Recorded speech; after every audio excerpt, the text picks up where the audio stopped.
而家啲 AI 影片生成嘅功能咁犀利，如果你淨係維持喺哇好勁喎，但係唔識用嘅話咧，其實係冇意思噶。今集呢一部分，我會用一啲自己嘅片咧，同你哋實際示範，教你點樣用 Seedance 2.0生成你第一條片噶。呢啲技術咧唔係淨係積夢或者 Seedance 啱用噶，明白咗背後嗰個原理，其他影片生成平台一樣用得着。所以呢條片你一定要睇晒佢啊！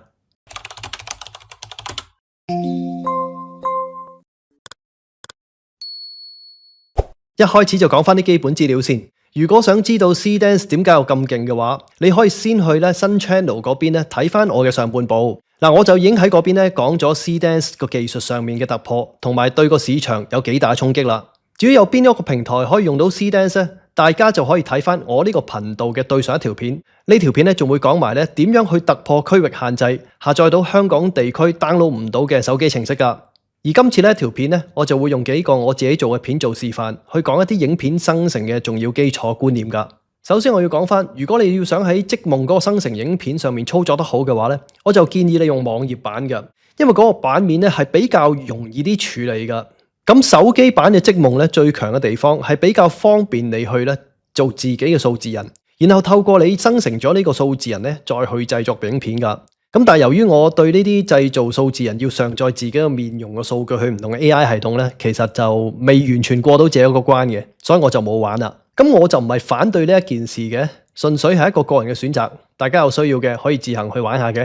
咁喺度就用積夢一開始呢個版面去講解下其實積夢呢個系統點用啦。咁呢個版面我諗大家都唔會陌生噶啦吓。咁呢度其實有幾個模式嘅，圖片生成、視頻生成，亦都可以做數字人都得嘅，幫你配音都可以。亦都有一個係動作模仿嘅，咁你俾一條影片有一個動作佢佢就會幫你模仿呢一個動作噶啦。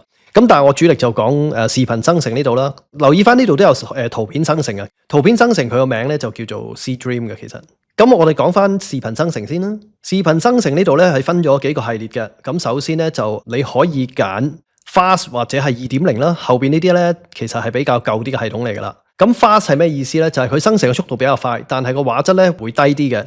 相對如果 2.0 嚟講即係話佢比較完整個系統啦，咁個畫質就會高啲啦。係啦，你記住撳呢度吓，咁就可以揀啦。咁另外其實佢有幾個生成嗰個模式嘅，譬如你可以全能參考啦，就係俾一張相佢，咁然之後就用個指令去控制點樣去做一啲畫面出嚟啦。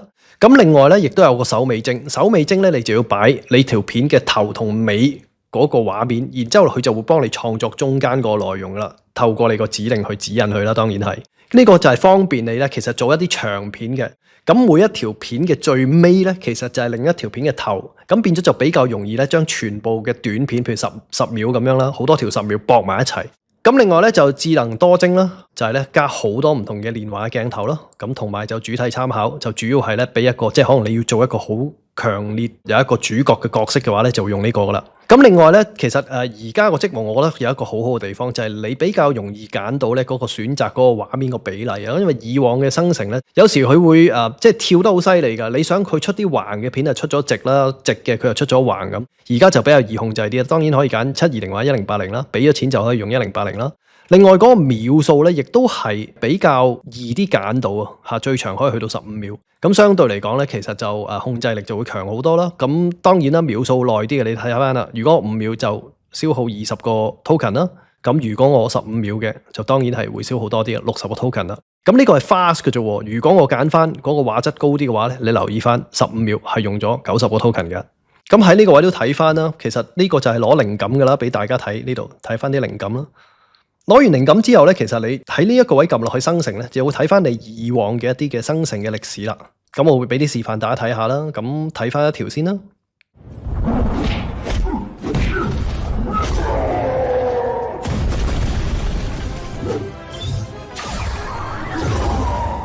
咁其實呢條片係點樣做嘅呢？就喺維多利亞海綿啦，圖1嘅角色身高50米，咁圖2嘅身高都係50米，咁係咁樣做嘅。咁可能你會見到話嗰個指令都比較複雜啲喎，咁我逐樣同大家拆解下先。咁我都叫 Gemini 啦，幫我寫咗一段其實要寫得好嘅指令嘅一啲嘅元素啦。咁其實有4樣嘢嘅，就係主體、動作、場景同埋鏡頭嘅語言啦。嗱，第一個咧就係主體嘅動作，你要好精準啦，就唔好淨係寫一個男人，要寫一個着住西裝、神情嚴肅嘅中年男人。動作方面嘅嗰個動詞咧越具體越好噶，例如咧寫翻慢慢行向鏡頭啦，就唔好淨係講行路咁樣啦。咁第二就係光影同埋環境嗰個描述啦。咁當然你要話俾佢聽，你嗰件事喺邊度發生噶啦。咁同埋嗰個光線係點樣嘅咧？係咪側光咧？咁係咪喺一啲黃昏嘅光線裏邊咧？咁第三就係鏡頭語言，其實佢哋所講嘅就係叫 camera movement 啦，就係話嗰個鏡頭其實有冇移動嘅咧？其實個鏡頭可能係一路咁樣 zoom in 緊嘅，亦都可以 zoom out 啦。會唔會係環繞你咁樣轉咧？咁嗰啲英文上面就係slow zoom 啊，慢慢拉近啊 ，panning left 即係 panning left 就係咁樣 panning left 咁樣啦。咁或者 low angle shot 即係喺低炒咁樣啦。咁其實你要話俾佢聽個鏡頭嘅運轉係點噶？喺織夢裏邊，佢絕對係幫你控制到噶。咁最後就係修飾嘅技術，一啲修飾詞啦，例如加翻呢啲 photorealistic 啦，即係寫實啦 ，high detail 啦，8K resolution，其實都係叫佢一係咧就真實啦。如果你卡通嘅就當然係話俾佢聽 anime 啦。咁 C-Dance 對呢啲字眼就好敏感嘅，所以咧加咗嘅話咧個畫面個細節就會提升好多，同埋嗰個風格就會出到嚟啦。咁翻嚟呢度啦，睇翻其實嗰個操作係點樣啦。咁其實咧我呢一條片咧有第一個版本。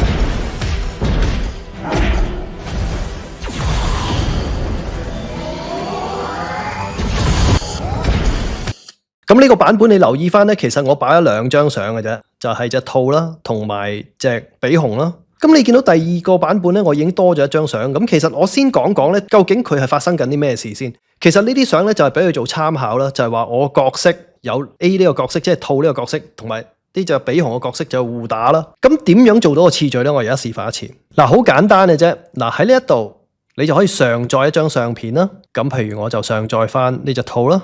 咁你就會有1張嘅參考圖啦。跟住假設我係想佢同技安打，我就擺2張圖啦。你見到有2張圖啦。咁最終點樣俾一個指示佢要去參考呢啲圖咧，就好簡單嘅啫。嗱，佢呢度寫咗啦，使用個 at 啊，呢個 at 啊 ，OK 就係呢個 at 啦。你打完呢個 at 之後咧，佢就會有2張圖俾你揀啦。你就揀翻圖片1，譬如我想隻兔打技安，咁我就係好簡單咯，就係圖片1 at，跟住揀翻圖2就打技安。咁佢就會知道用圖1呢個物件或者人物咧，向呢個圖片2即係個 at 2啦，去打佢或者做一個動作咁樣咯。其實就係咁簡單。咁另外啦，其實咧你睇翻咧，咁我第一個畫面就係圖1打比熊啦。咁我發覺咧，好似爭啲嘢，想加個道具喎。於是乎我就加多咗張相，圖3我就俾咗一個公仔嗰個道具嗰支棍佢。咁然之後咧，你見到我嗰個指令咧，就講咗角色從圖3右手邊嗰支黃棒，再用嗰個黃棒釋放一個激光。嗱，睇翻出嚟個效果佢就點樣啦。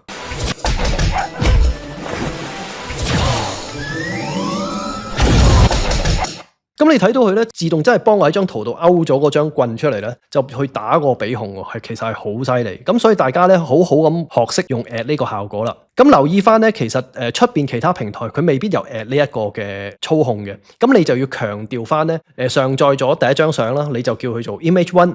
咁然之後咧，上載第2張相就 image 2。咁第3張相就 image 3咁樣。咁然之後就話俾你聽 image 1打 image 2，揸住 image 3嘅嘢咁樣去做啦。咁俾大家睇下啦，其實我啲片咧，做我自己打鬥嘅片咧，佢真係做得好犀利嘅。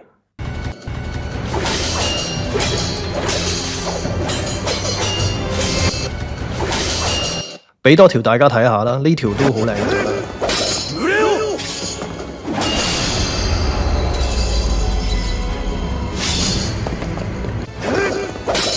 即係大家睇到，其實佢做我個樣係做得真係好似嘅。其實就算近鏡或者轉咗角度之後咧，都係好似我個樣嘅。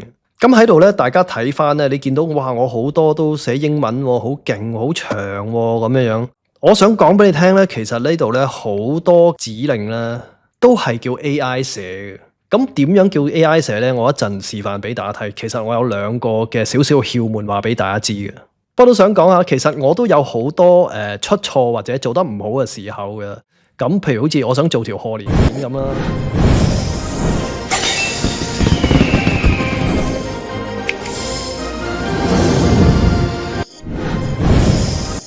完全唔知佢想做乜啦，同埋非常之靚啦。咁仲有一個都係靚，所以我最終今年係冇出呢啲片。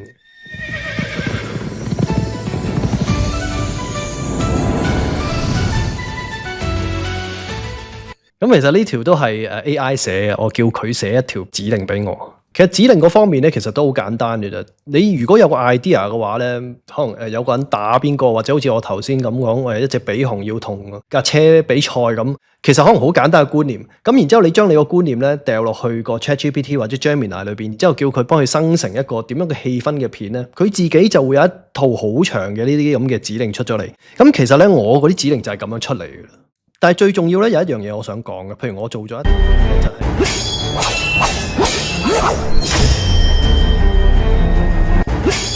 就係咧，我同我個朋友喺度打交，但係咧，我有樣嘢有個少少嘅心得同大家講，就係咧，其實生成影片大家都知啦，其實佢相對個成本係比較高啲嘅。如果你錯咗一次之後咧，咁你再做多次咧，其實就消耗嘅錢或者 credit 咧就會消耗得快啲。我自己覺得，如果大家想生成影片出嚟嗰個效果係控制得好啲嘅話咧，最重要嘅就係首先你喺個角色上面同埋場景上面。你做好一啲資料搜集先，而最簡單嘅方法就係，譬如我本身已經有一個造型係着住呢個嘅即係日本服啦，咁另外我想打我朋友係一個將軍咁先算啦。其實最關鍵嘅地方就係，如果你純粹用文字去講嘅話咧，其實因為佢都係隨機噶嘛，有機會咧亂咁出咗一啲畫面出嚟嘅。控制得最好，用最能夠有效呢個方法，一次過就出到相有好嘅效果嘅話咧，最重要就係你首先用圖片生成嘅工具咧，生成咗一張啱 feel 嘅圖片先嗱，所以咧最終咧，譬如我有一條片咧係打，大家都見過呢個人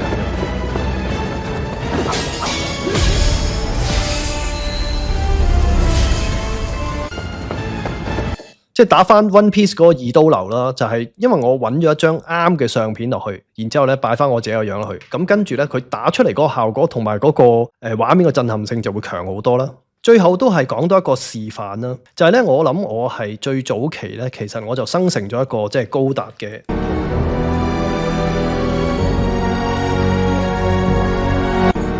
因為我自己嘅創作就係好想即係同個高達有個互動，係我自己本人喎。其實我以前一直都想做，但係做唔到，因為以前嗰啲 AI 咧係即係冇咁仔細，同埋跟唔到個樣啊嘛。咁同埋人物嘅比例都錯晒，個人咧係同個高達咁高嘅。但係而家呢啲系統咧已經可以做到咧好精細咁控制嗰個人嗰個比例嘅 size。但係你睇翻咧，我原本嗰個指令咧都係寫得好粗，因為當初都係比較忙啲啦。咁即管試下睇下出唔出到效果。但係咧，我哋睇下我寫 refer to image one，image one 咧就直接係呢張相本身就我用即係 Nano Banana 生成咗呢一張咁樣嘅相啦。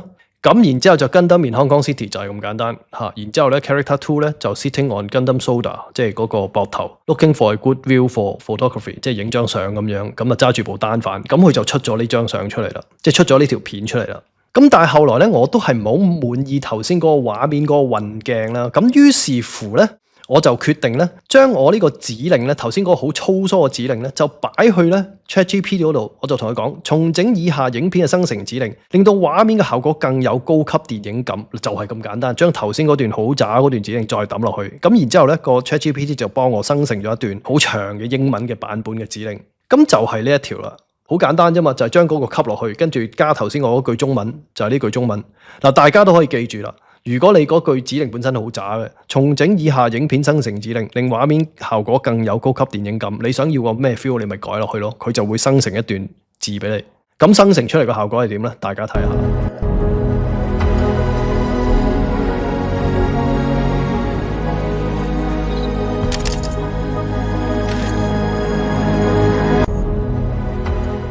呢段片其實係好正嘅，用咗我60個 token， 所以咧就係話俾大家知，指令用 ChatGPT 幫你寫，然之後喺個圖片上面花多少少功夫，其實咧咁跟住積夢咧就會幫你做到一啲好好嘅影片出嚟噶啦。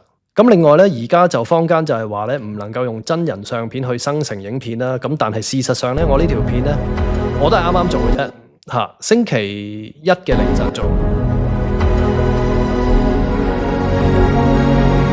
完全出到我自己個樣啦。咁另外咧，因為咧我再出咗之前嗰條片之後咧，有啲人就話做唔到真人相片啦，我又做咗一條片就踢波嘅。